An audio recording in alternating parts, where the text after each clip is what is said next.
ये एकदम नोट्स बना लो आप, बहुत काम आएगा आपका, ठीक है। अगर मार्केट गिरते टाइम जैसे यहां चढ़ रहा है या चढ़ते टाइम कोई भी रिट्रेसमेंट कर ही नहीं रहा है, कोई भी रिट्रेसमेंट कर ही नहीं रहा है, मान लो यहां से जो चढ़ रहा है तो इस पे रिट्रेसमेंट आया एक कैंडल का, यहां पे एक रिट्रेसमेंट आया दो कैंडल का, ठीक है, यहां पे ये दो कैंडल्स का रिट्रेसमेंट आया, तो जब भी मार्केट चढ़ के किसी जगह से एक रेड कैंडल का लो ब्रेक करेगा ना, जैसे यहां पे किया, तो अगर रिट्रेसमेंट आ गया है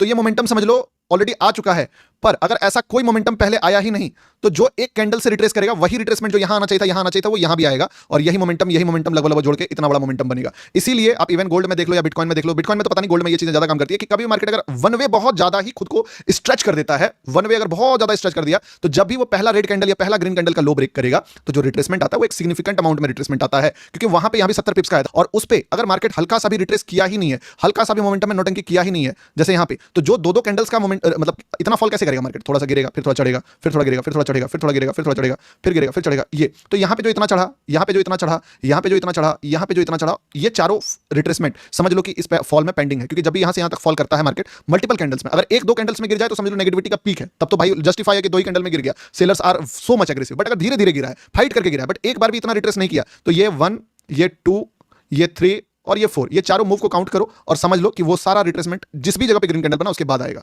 और इसीलिए यहां से मार्केट आपको इतना रिट्रेसमेंट करते दिखा।